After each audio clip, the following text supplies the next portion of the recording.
Hi, everybody. I'm Chuck Gibson, and this is Loveland Beacon Talks.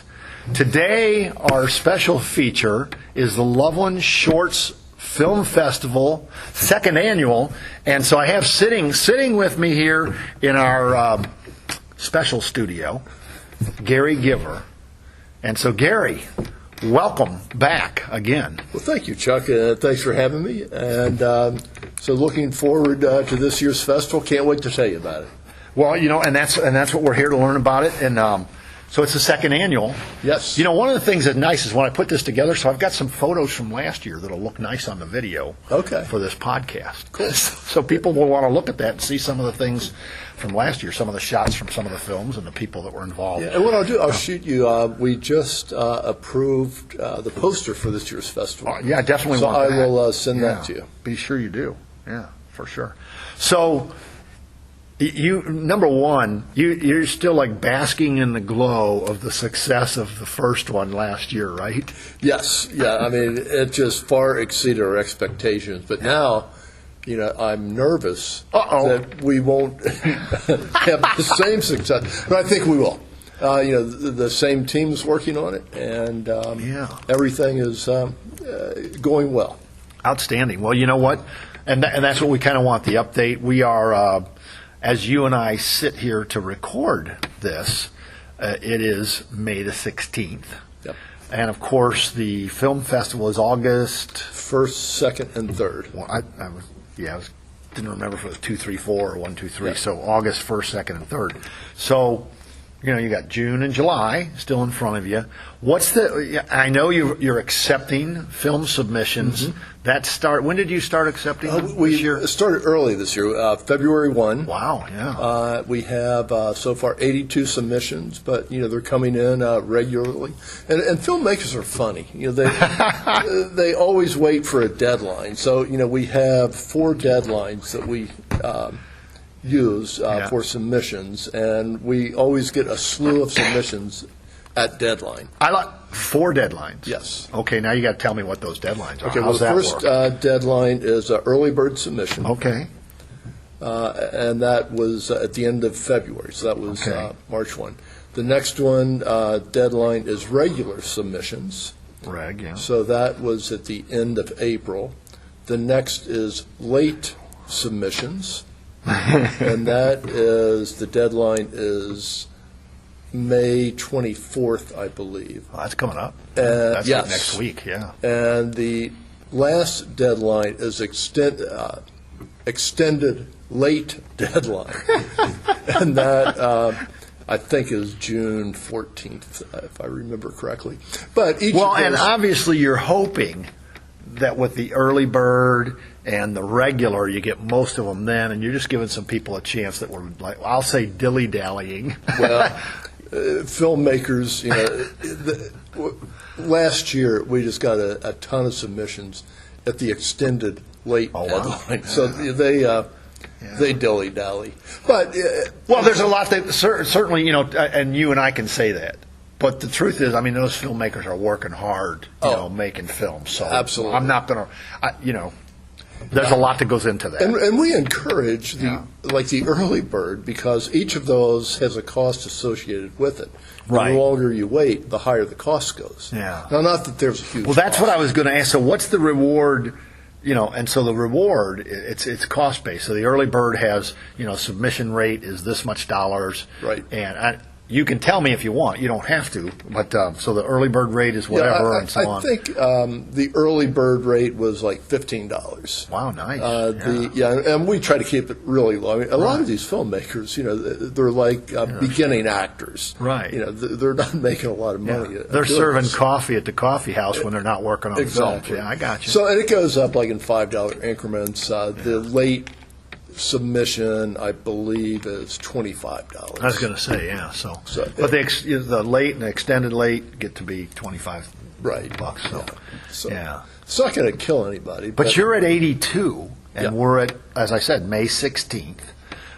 Do you remember the total number of submissions last year? Yeah, 92. 92. So and we showed or screened 52 of those at the film festival last year. Right. Well, so that's another question. I mean, obviously, That's why I said you'd like to get the early ones, and you'd like to not even have the late and extended late, because that's tough on the judges and the people that like yourself. You've got to review that film and decide, is it in or is it out for the actual festival and what's going to be viewed. Yeah, so we have a team of adjudicators, 17 adjudicators, and our goal is that each film has at least 6 adjudicators reviewing it.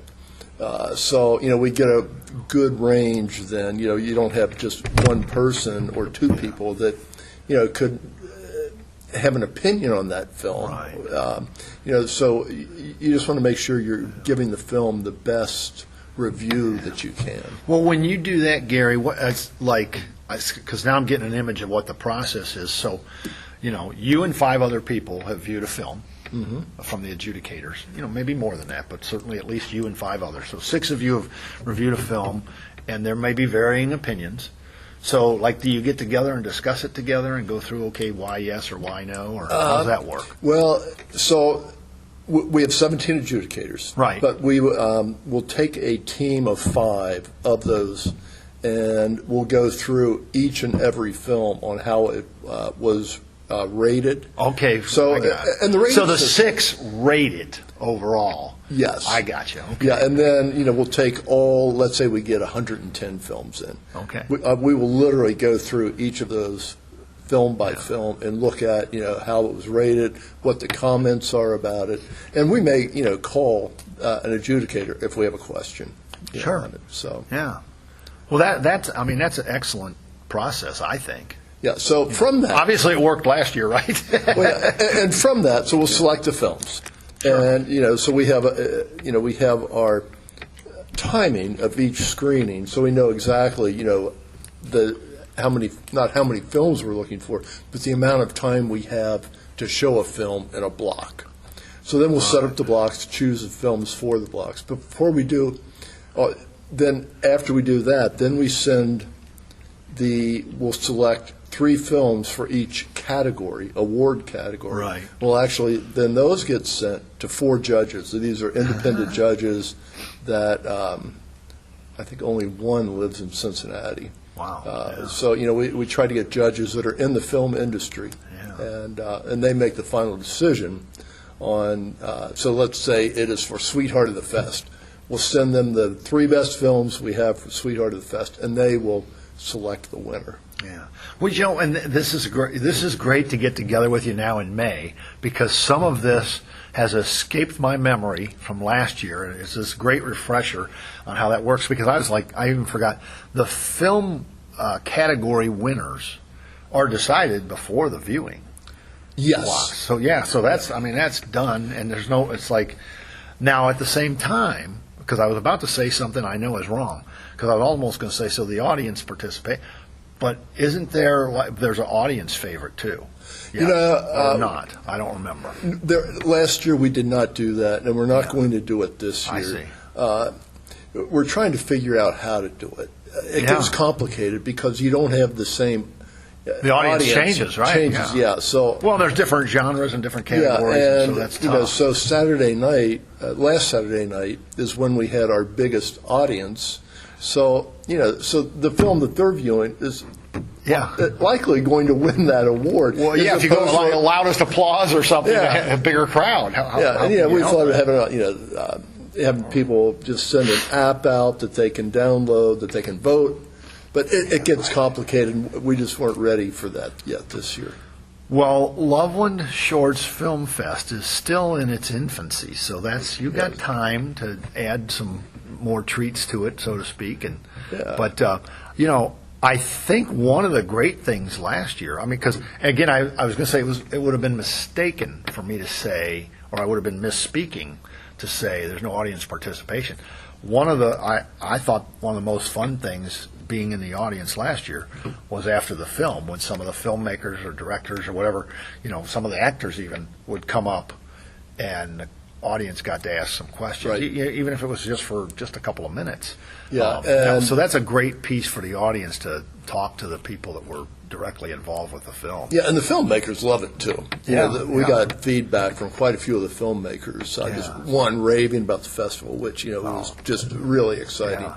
But they really liked having the question and answer and the audience participation with it. Yeah. So one of the things we didn't have last year that you learn as you go. Right. We're going to have a microphone in the audience so everybody can hear what's being asked. Well, that works, and that probably works best. But it's funny you mentioned that. We were watching, Sue and I were watching an interview yesterday, we'll say from an entertainment event, and the person that was, like answering the questions is sitting there and he's got a microphone. And, so you don't hear anything. Right. And then he's like, oh, yeah, and says whatever. And I looked at Sue and I said, you know what, it's very simple. Even without a microphone out there, you heard the question, Gary, so you can look now at the TV cameras or out at the audience and say, the question was this. Just repeat the question and then give your answer. And I thought, it's so simple. I said, we're sitting there. It was so fun. It was just so funny to watch because you'd hear this answer. We don't know what the question was. So for us, it wasn't like I wasn't listening to the answer so much as like listening to try and figure out from the answer what the question was. It became a whole different separate piece of the entertainment.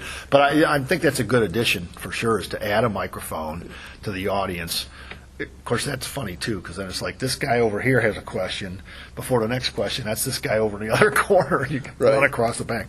You guys will figure it out. Yeah, one of the other things, we did it last year. We had workshops, but I'm really excited about our workshops this year. And everybody's invited to the workshop. So, if you have bought a ticket and you're not a filmmaker, you can still come to the workshop. Right. But we're in 3 workshops again. Yeah. One is using lighting in film.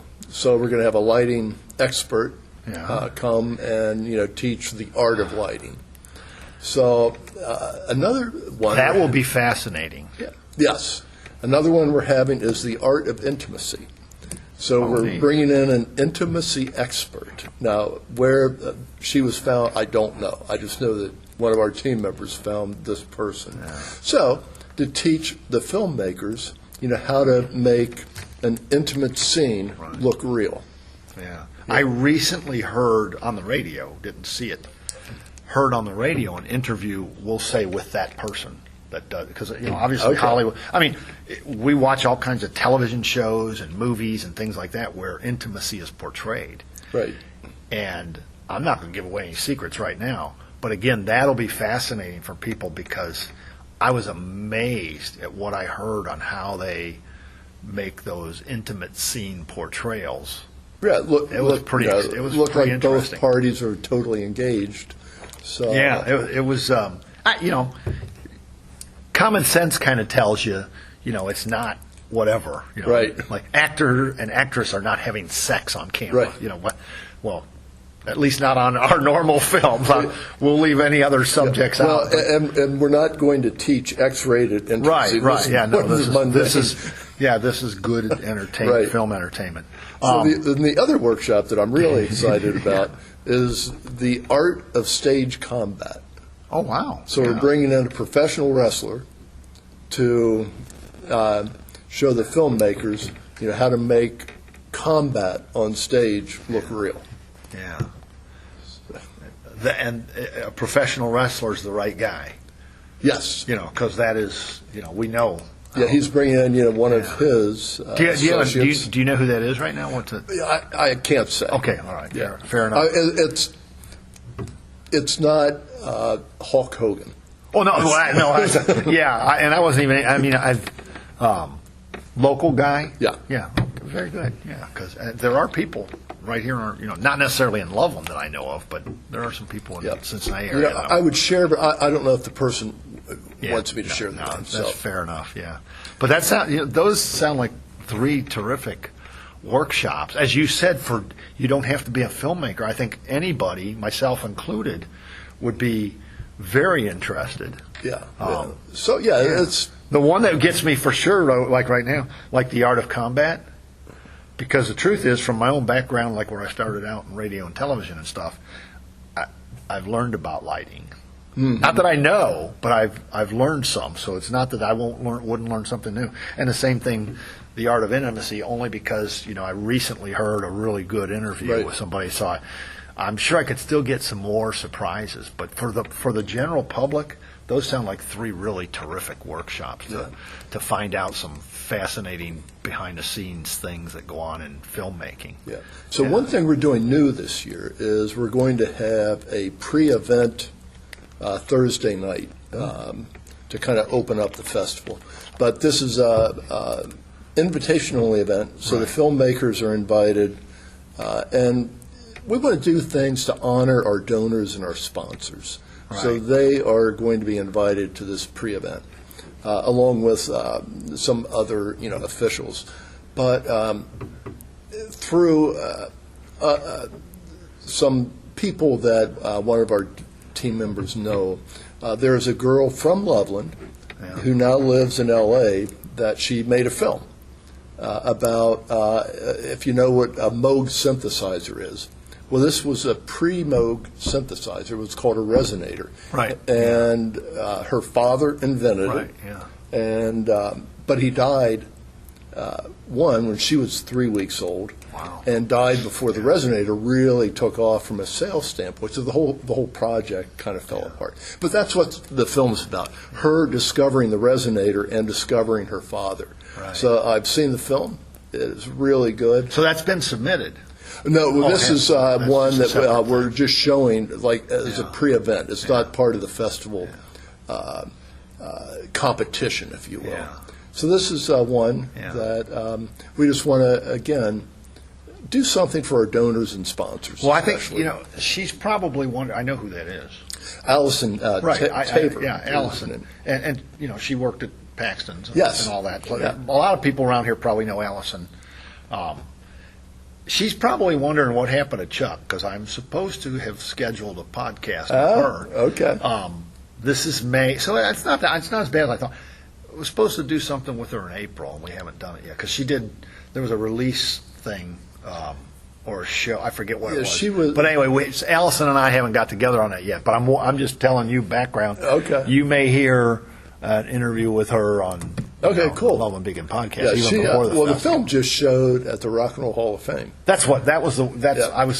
I wanted to get together with her before that happened. Okay. And so that's why I said she may be wondering what happened to Chuck. I thought we were going to. And unfortunately, she will not be in town for the film festival. I think she's out of the country, if I remember correctly. Wow. Yeah. But so we're excited though. To show the film. Again, I knew a little background because I was supposed to get together, and it really is a fascinating story, as you said, the resonator. When I first got wind of it, she sent me something. I'm like, what? And then it's like you read a little bit about it. I said, wow. So it really is.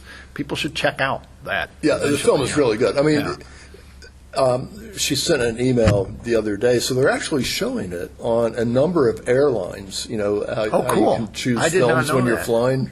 Yeah. So I'm going to be flying in June. Maybe I'll be able to pick it up on the flight. So that's cool. But that's good. Backing up for a second, you were talking about the special event Thursday, the pre-film fest Thursday, which brings me to Friday, Saturday, Sunday. Yes. Are the August 1, 2, 3 dates. So we kind of know this, but I'm going to ask you anyway and let you go through. Why 3 days? What's happening on the 3 days? I mean, sure. You break it down. Well, and again, it's a festival, so the festival spans multiple days, multiple events. Right. So Friday and Saturday, they kind of mirror each other. Right. But the festival starts with a coffee hour at 10 o'clock at Hometown. Right. Friday, the first thing we do at 11 o'clock is have the first workshop. Then we break for lunch, and then we do a screening, a workshop, and then the evening screening. Yeah. And Saturday kind of mirrors that. There are more screenings and only one workshop. Oh, and there are after-hour parties both Friday and Saturday. Well, I'm trying to think. So let's say the last screening session Friday night It gets over at 9 o'clock. 9 o'clock, yeah. So then it's like 7 to 9 or something like yes, that. Yeah. and then if you've purchased a VIP ticket or you're a filmmaker, then you can go to the after party. Right, very good. And local businesses, restaurants have. I mean, everybody is just so gracious in Loveland. It just amazes me. But Paxton's, and Ramsey's, they're going to host one of the after-hour parties. Well, so you said when we started, it was so funny because you said, was success in the inaugural event a year ago, and so here we are at the second annual, and you're like, well, I'm kind of nervous. Well, so here's the question that goes. I'm sorry to bring back the nervousness, but so here's the question that goes with that, Gary. How about this? What will relieve those nerves? And in other words, what's going to make this year even more successful from you and your whole team in terms of putting this together? What's going to make it more successful than last year? Well, what will relieve the nerves, first of all, will be August 4th. Okay. So that's after the film festival. Exhale. There are just so many things that go into making it successful. But I think the number one criteria is the filmmakers, this is, it's their baby. It's what they do. It's what they've created. So to make them feel welcome and important. Right. And we really try to focus on that. We communicate with them a lot up front. We make sure that, there is, we don't go hide. We are out mingling with the filmmakers, talking to them, trying to get them to talk to each other, which is not a problem to do. I'll bet not. Not with filmmakers. They're going to talk to each other. Yeah. So, one of the biggest things that I liked about last year's film festival is for a month after the film festival was getting reviews in from the filmmakers talking about what a great time they had, how meaningful it was for them. So that's one, to take care of the filmmakers, to feel it was a success. The other is the films themselves, because the audience, they're the second most important thing. We want to create an experience for them that they're going to walk out of there and go, wow. I haven't seen things like that before. A 7-minute short film that can really impact you and have you talking about it. Oh gosh, you remember that one last year, right? You remember that one from last year? Which one? And I'm supposed to remember the name of it, but you know the one I'm talking about, which was so impactful. Gray? Yeah, Gray. The gun. Yeah. And Gray. the car and the parking lot. That was just wow. Yeah. Really well done, and you could feel it.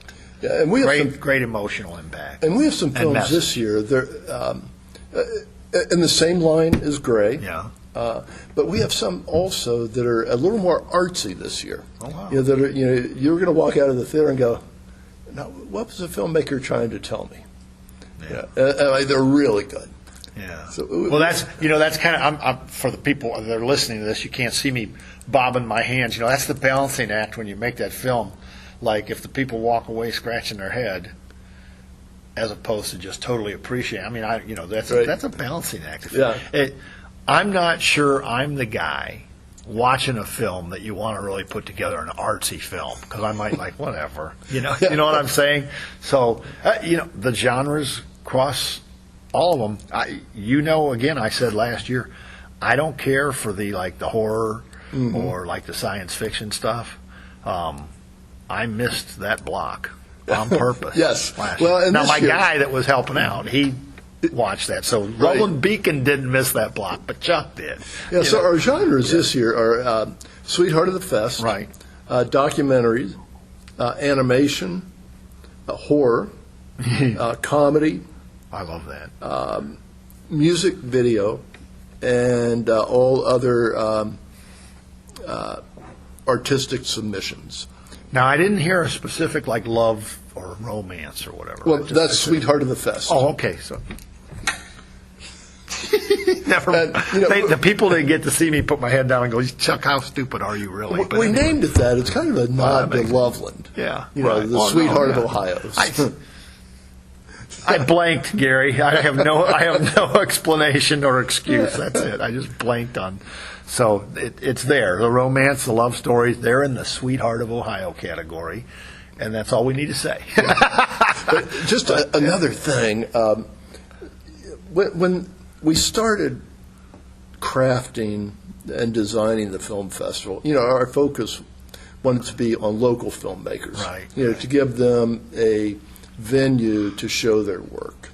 But when you're on film festival, and film festival is the platform Right. that filmmakers submit their films to a film festival.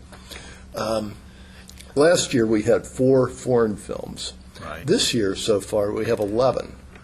I was going to ask you about that. From That's 11 really different great. countries. I think it's great. Yeah. So, and again, our focus is the local filmmaker and regional, but I think it brings interest to the audience, to see, some really good foreign Well, films. and I think it's great, as like part of your mission is to focus on the local, but not to the exclusion of the much wider range from all around the globe. Yeah, exactly. So that makes, I think it's really cool because I thought it was great last year that you just got some from outside the country in the first place, and now you're at 11 already. Yeah, and you're still waiting for the lates and the extra lates. And just, like Bulgaria, Oh, wow. Peru, Portugal, Yeah. Greece. Love it, yeah. Yeah, and like I said, 11 different countries. Just, some countries that I wouldn't have thought we'd have gotten films from. Oh, Greece, Portugal, Peru, Bulgaria. That's awesome. I love it. Yeah, France, Spain, Italy, so España. Australia. Well, I'm glad to hear Italy, and I only say that because we visited Italy last October. So, Okay. that I got a little Italy thing going on. But nothing from Ireland. No. Okay. Nothing from Ireland. I'm going to have to talk. Not yet. I'm going to have to speak to my friends in Ireland, one in particular who has a radio show and film background and Yeah. all that. I'm going to have to send him a note tomorrow. And tell him that. What are you waiting? I'm he going to can send him. get- I'm going to send him the website and say, "Here, you got to talk to your friends." Because Well, and tell him that to submit quickly or the Quickly. price goes up. right. What now? Wait a minute. What's the last deadline? June June 14th. Yes. Yeah. Okay. He's got less than a month to get it in order. Yeah. If somebody has a film already made, or that they're just about to finish. Yeah, and that's the.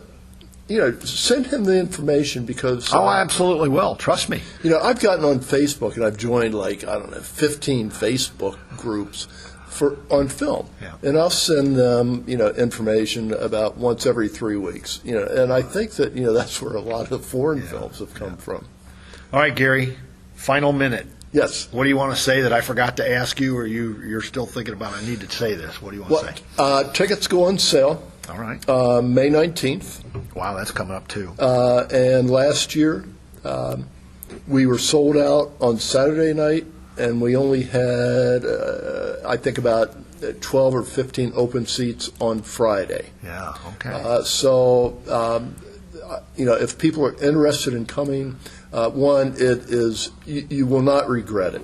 Yeah. But I would not wait until the week of to buy tickets, because you may get shut out. I got you. So May the 19th. All right. Yes. Excellent.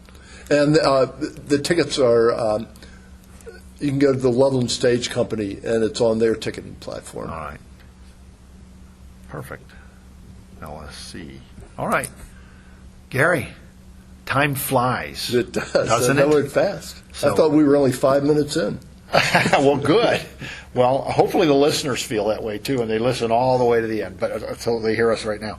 But Gary, thank you so much again for Chuck, sharing the story. Thank you, and thank you for supporting the film festival. It means a lot to me. It's Thank my you. pleasure. I love to see it happen here and just be another boost to Loveland. But so, listeners, that was Gary Giver from the Loveland Shorts Film Fest as we get ready for the second annual. And as he said, Tickets on sale May 19th. You can go to the Loveland Stage Company platform and get tickets there. And if you're a filmmaker, you have till June 14th to get the very extended late date, but it costs more, so get it in before, and just everybody get ready for the second annual Loveland Shorts Film Fest. And once again, Gary, thank you so much for joining us. Thank you, Chuck. Appreciate it.